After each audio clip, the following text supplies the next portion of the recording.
마라나타 내가 매일 기쁘게 순례의 길 걸어가고 계시지요. 가정의 달이기 때문에 한편으로는 더 행복할 수 있지만 또 한편으로는 더 서운할 수 있고 섭섭함이 더 밀려올 수 있죠. 그래서 오늘은요, 권리 포기는 섭섭마귀를 때려잡는 최상의 무기다. 우리 섭섭마귀 많이 들어봤죠? 성경에 없는 얘기인데 하도 많이 했기 때문에 제가 연결해서 한번 해봤어요. 그 전에 우리 임직식 광고를 공개적 할 텐데요. 선물함 설치를 안 하기로 했습니다. 그 3년 전만 해도 각 그 후보자들 선물함을 놔뒀는데 이번에 일절 없고요. 그들이 이미 교회에서 받을 걸 다 받았다. 그래서 우리 선물 안 받겠다 얘기했고요. 자기들끼리도 워낙 인원이 많으니까 선물을 주고받지 않겠다. 그렇게 선언했다니까요. 부담을 갖지 마셔주시고 참여해 주십시오. 기도 많이 해주시고 축하해 주시고요. 스승의 날 감사 행사를 위해서도 기도해 주시고 많이 참여해 주시기 바랍니다. 자, 이제 오늘은 이 권리 포기는 섭섭마귀를 때려잡는 최상의 무기라 그러는데 혹시 이런 말 들어보셨어요? 불각은 불가원. 이게 목회자들에게 어쩌면 그 목회 지침 같은 거거든요. 너무 가까이 하지도 말고 너무 멀리 하지도 말라. 이런 말이 나오게 된 원인은 뭐냐면 아주 가까웠던 사람이 결정적인 순간에 배신하고 시키다 등에다 칼을 꽂는다. 무시무시한 그런 표현을 쓰는데요. 왜 가까운 사람이 그렇게 문제가 되냐면 가깝기 때문에 잘해줬잖아요. 잘해줬는데 자기가 한 거에 비해서 섭섭함이 들 때가 있는 거죠. 사람들은 자기가 잘해주면 자기 요구를 들어주길 원하지만 이 목회하다 보면 다 들어줄 수 없잖아요. 그래서 그런 사람이 제일 먼저 배신하고 등을 돌리는 경우가 워낙 많으니까 이제 불각은 불가원이라는 말까지 생겨난 거죠. 어쩔 수 없는 것 같아요. 사람은 내가 어떻게 해줬는데 이런 생각이 항상 드는 거죠. 나에게 이럴 수 있나. 근데 이 상대방이 많이 받았다고 다 들어줄 수는 없잖아요. 목회하는데. 또 목사뿐만 아니라 모든 사람이 자기가 공적인 입장에 있을 때 상대방을 위해서 해주는 게 한계가 있잖아요. 근데 섭섭함이 있는 거죠. 또 여러분 이거 아시죠? 교회에서는 잘 참을 수 있잖아요. 그죠? 근데 가정에서는 잘 안 된다. 이런 얘기 많이 하잖아요. 내가. 이 교회에서는 잘 참았는데 집에 가서는 이제 팡 터진다.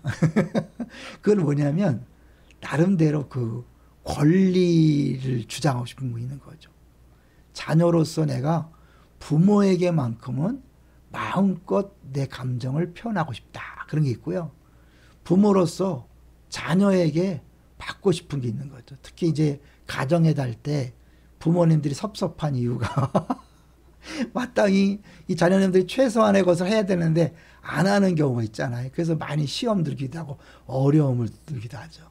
또 스승으로서의 받을 권리 이런 것들이 다 우리가 시험에 들고 넘어지는 이유가 되는 거죠. 이 바울 사도는 사실은 자기가 누릴 수 있는 권리를 다 포기했다. 마치 수요일 날 좀 집중적으로 말씀드렸고 주일 날도 말씀드릴 거기 때문에 자세하게는 하지 않지만 우리가 짧게 한번 다시 한번 우리가 섭섭함을 느끼고 마음이 불편하고 때로는 상처받았다, 시험 들었다 하는 이유가 내가 마땅히 이 정도는 누려야 된다 생각했는데 그것을 안 해줄 때 섭섭하고 상처받고 시험 드는 거잖아요. 그러니까 제일 어려운 게 아내와 남편이죠. 다른 사람 몰라도 아내로서 이 정도는 받아야 되지 않나. 남편은 다른 사람 몰라도 내 아내만큼은 나를 이해해 주지 않겠나. 이런 게 있잖아요. 그러니까 제일 어려운 게 부부 사이죠.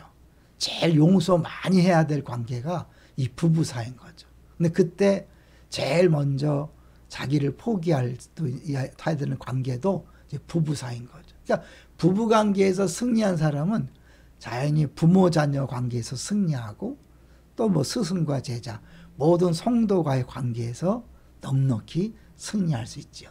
동의하시나요? 이제 바울의 얘기를 잠깐 볼까요? 바울이 후원받을 권리를 포기하고 생업에 종사한 일이 그의 사도직을 의심하게 만드는 빌미가 되었다.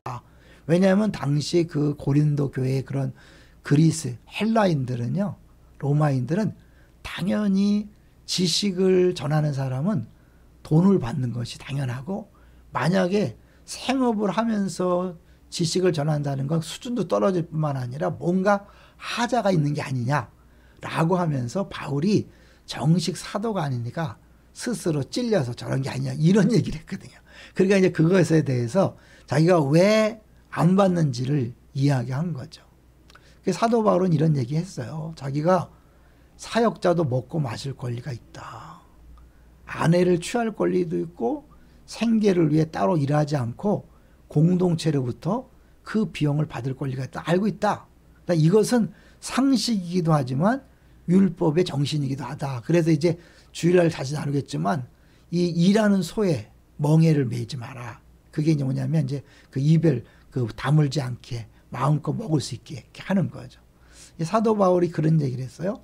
복음 전파는 마땅한 사명이기 때문에 아무리 많이 해도 그것은 당연히 할 일이다. 상이 없다. 그러나 전도자로서 마땅히 누릴 권리를 포기한 것에 대해서는 하나님이 기억하시고 상을 준다. 그러니까 자기는 그 상을 위해서 달려가고 있다라고 이야기하는 거죠.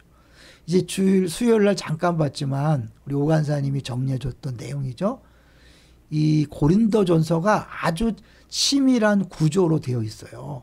그러니까 편지라고 생각했기 때문에 막 중구난방으로 이 얘기 저 얘기 한 것처럼 보이지만 이 케네스 베일리라는 사람이 이 중동 전문가거든요.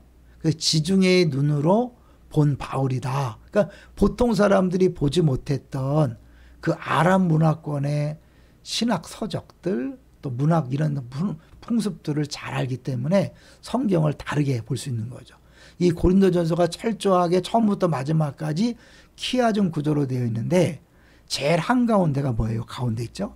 가운데가 그리스도인과 이방인, 결국 이 안에서 이 예수 믿는 사람이 이방인에게 사회에서 어떻게 살 것인가, 특히 복음 전파를 어떻게 할 것인가에 집중적으로 이야기하면서 우리가 자유스럽지만 뭐든지 다 할 수 있는 권리가 있지만 유대인에게는 유대인의 모습으로, 헬라인에게는 헬라인의 모습으로, 율법 있는 자에게는 율법 있는 자처럼, 율법 없는 자에게는 율법 없는 자처럼 자기를 이렇게 어찌 보면 변형시키는 거죠. 카멜레온처럼. 왜? 그렇게 하는 이유는 한 사람이라도 구원하기 위해서 그런 거죠.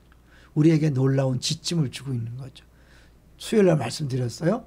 고린도전서는 단순히 고린도 교회 성도만을 위한 것이 아니라 모든 성도들, 그러니까 동서고금 모든 역사에 또 있는 모든 교회에 주신 말씀이다. 그렇기 때문에 이건 오늘날 우리에게도 적용할 수 있는 원리인데요. 제일 중요한 건 신앙생활에서 자기의 권리를 먼저 가정에서, 부부 간에, 부모 자식 간에, 또 스승과 제자 간에, 교회에서, 회사에서, 또 모든 거래처의 관계 속에, 동네에서 자기 권리를 포기할 때 섭섭마귀는 등장할 수 없습니다. 때려잡을 수 있는 거죠. 그럼 어떻게? 자유하고 늘 평안하고 요동하지 않을 수 있는 거죠.